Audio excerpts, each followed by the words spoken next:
Purwanto Bayu Aji bidang apa Pak? Bidang kepala sekolah. Sekolah ya. Selama ini gimana? Aktif di madrasah ibtidaiyah swasta. Ya. Sudah berapa lama? Sudah masuk tahun ke-8 Pak, tapi menjadi kepala sekolah baru 3 tahun berjalan. Oke, 3 tahun berjalan di MI ini juga. MI ya. Oke. Pak Purwanto Bayu Aji ya. Oke. SMA itu apa? Kalau sudah baca proyeknya macam-macam gitu ya. Kesan utama apa? Excellent Pak. Waduh, kan baru mulai kalau udah excellent. Kalau dilihat dari sana, dari gedung view-nya ya Pak ya. Oke. Betul. Nah sekarang kan kesan utama adalah dilihat dari asrama Insya Allah ya. Betul. Iya. Pertanyaannya yang akan Pak Purwanto lakukan apa supaya menjadi excellent? Tentu dari segala segi ya Pak ya, Iya. akademik maupun non-akademik, mulai juga dari sistem pesantren ya. Betul. Karena kan dia menganut sistem sekolah, kemudian juga pesantren Ya, itu boarding ya. Boarding ya.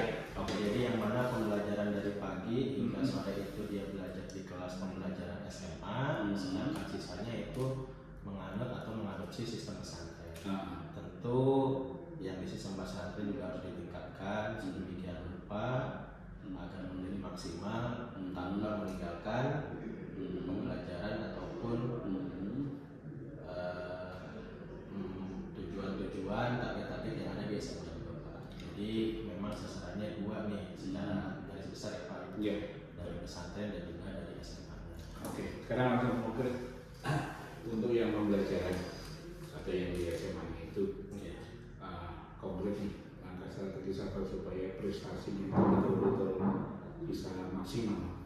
Tentu yang pertama kalau pembelajaran itu kuncinya adalah guru ya Pak. Betul. Jadi kita harus nyaring, harus merekrut guru-guru yang memang berkompeten. Kompeten ini dari segi pedagogiknya, sosialnya dan segala macamnya yang berhubungan dengan pembelajaran. Itu. Kemudian setelah gurunya tentu metodenya yang harus diajarkan guru tersebut terhadap peserta didiknya agar apa yang tersampaikan, ilmu yang dapat disampaikan itu dapat mengena terhadap peserta didik. Jadi selain guru dan juga metode, tentu sarana prasarana dukungan dari sarana prasarana dan juga lingkungan yang ada di dalam SMA tersebut juga harus mendukung ya, supaya semuanya bisa terlaksana. Oke. Kita itu boarding dan kita menerima siswa putra saja. Pak Purwanto sebagai seorang leader apa yang menjadi strategi supaya strategi supaya dia telah namanya di boarding apalagi ini lagi saja misalkan kelainan seksual atau kriminal atau apa itu tidak terjadi, apa strategi yang mau Bapak tanamkan untuk hal itu?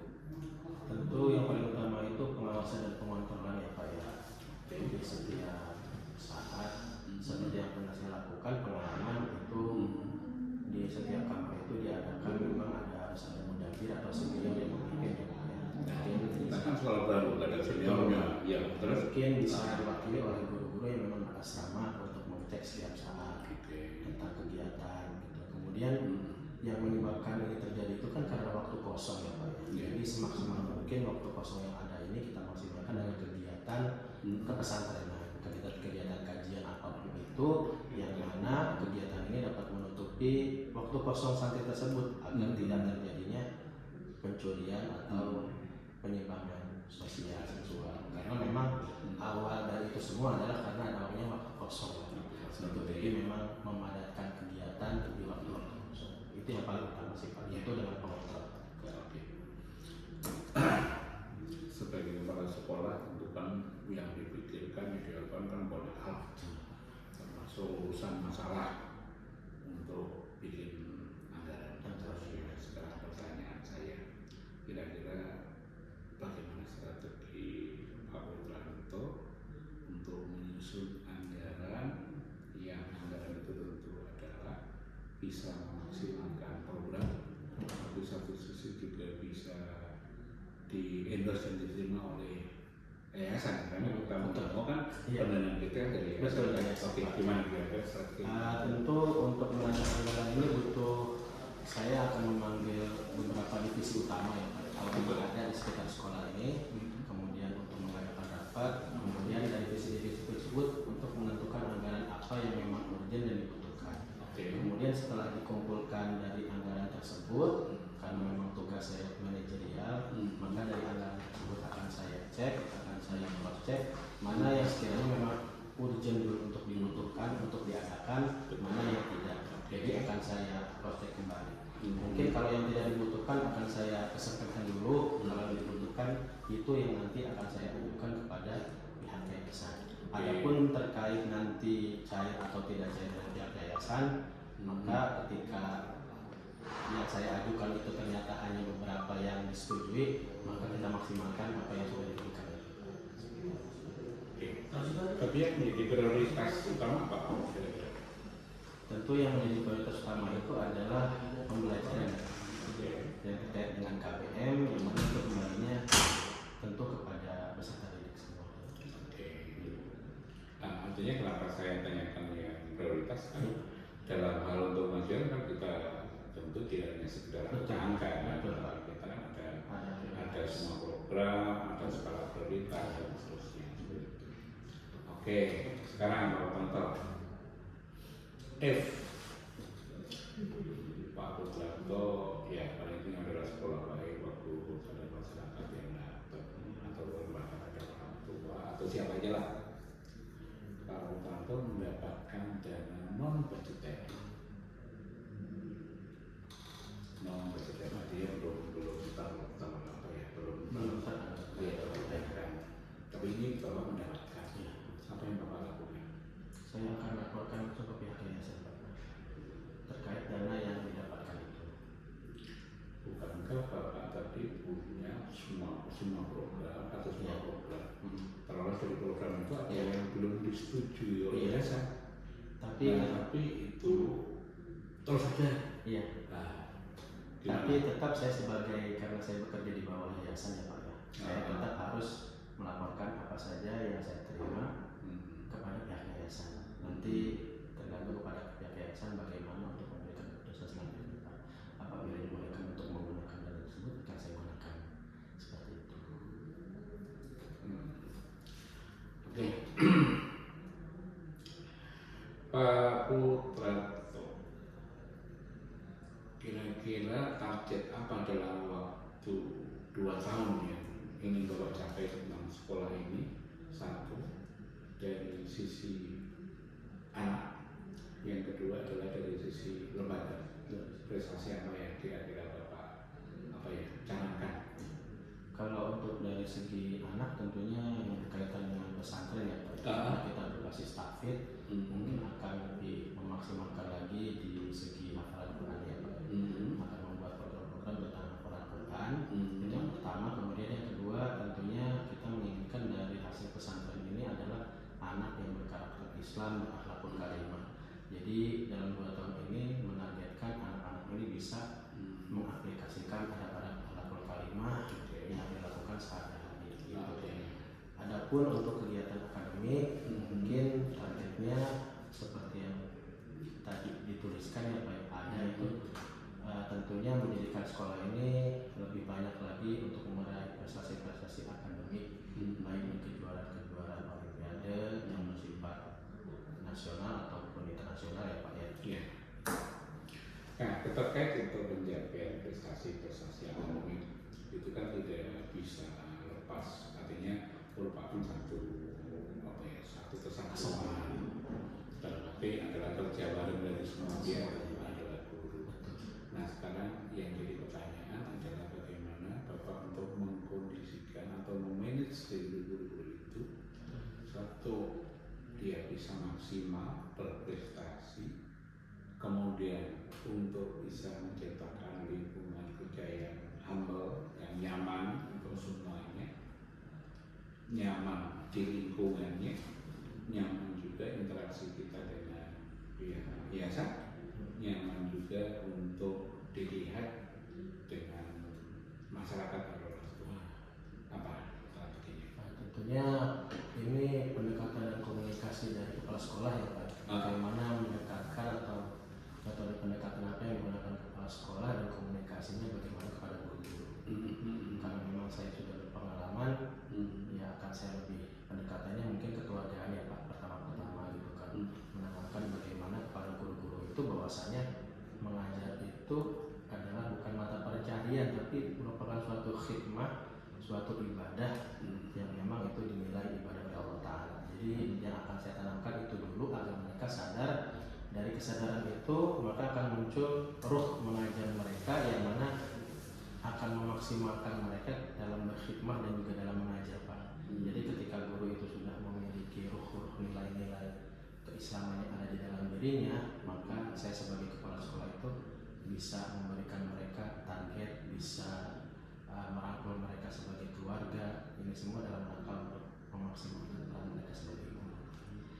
Jadi yang akan saya sentuh mungkin hati mereka dulu supaya keislaman, supaya niat mereka berkhidmah itu memang betul-betul murni untuk ibadah.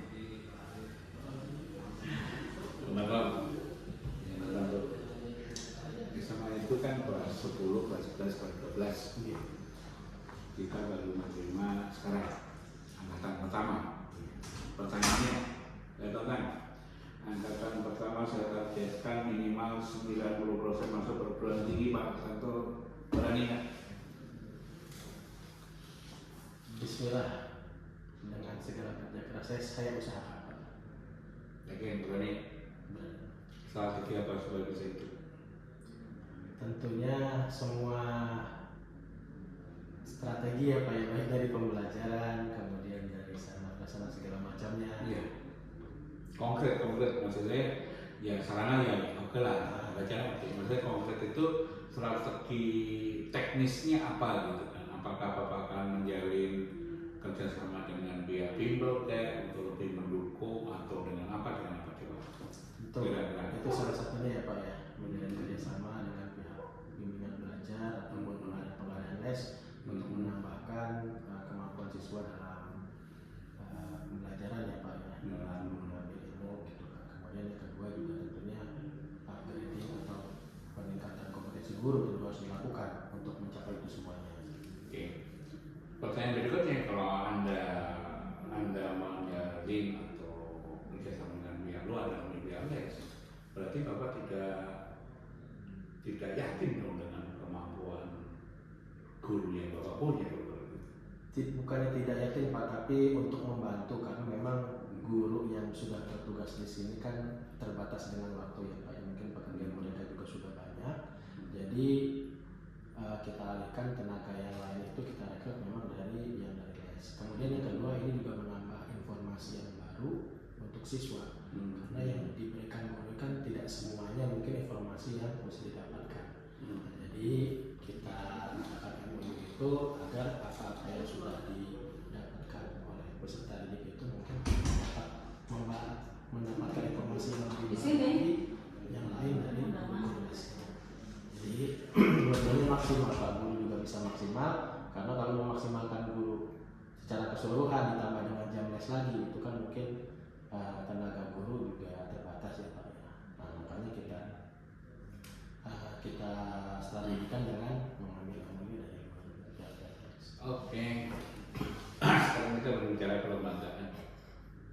Bagaimana Bapak untuk menjalin relasi koneksi dengan pihak-pihak lain supaya satu, akses kita untuk keluar itu lebih banyak, lebih terbuka, dan itu akan menjadikan satu bank, satu cara kita untuk mengangkat prestasi dan memfasilitasi prestasi anak.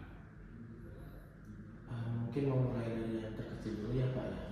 Dari guru-guru yang ada kita minta tolong untuk memfollow up lembaga kita baik melalui media sosial ataupun melalui status WA. Kemudian yang kedua dari masyarakat sekitar kita ya Pak ya.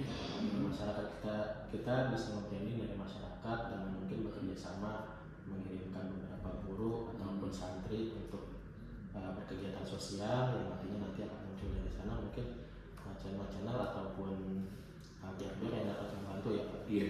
Dari masyarakat itu nanti mungkin selanjutnya tingkat yang lebih tinggi lagi seperti kabupaten dan kota. Ya, contoh terakhir adalah bagaimana kalau sudah memahami dari rundown yang kita punya. Kalau misalkan jadi bergabung kan berarti hari ini kita tes, tanggal 10 kita umumkan, tanggal 14 kontrak, 17 sudah mulai kerja gitu ya.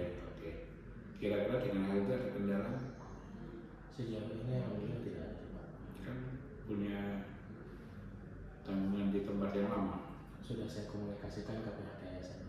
Sudah dikomunikasikan. Dan beliau sudah merestui. Ya intinya andai ya kita kan Iya, yang betul, Pak. kita andai kan. Betul. Oke, jadi andai berarti tidak masalah dengan Iya, yang kita punya ya. Alhamdulillah. Oke, terus yang berikutnya sudah berolahraga. Sudah. Oke, dan di pun di penjelasan kami kemarin sudah kita sampaikan bahwa ya fasilitas dan berkewajiban di asrama itu adalah yang kepala sekolah dan juga pembina asrama dan juga ada dari guru putra yang masih belum gitu ya. Oke, sebelum saya kiri ada yang perlu disampaikan? Sejauh ini cukup jelas Pak. Cukup ya. Iya. Oke, ya. Terima kasih Pak Putanto. Terima kasih. Ya, oke. Untuk berikutnya ya, saya sampai ketinggalan. Iya. Ya, mohon maaf. Assalamualaikum. Salam.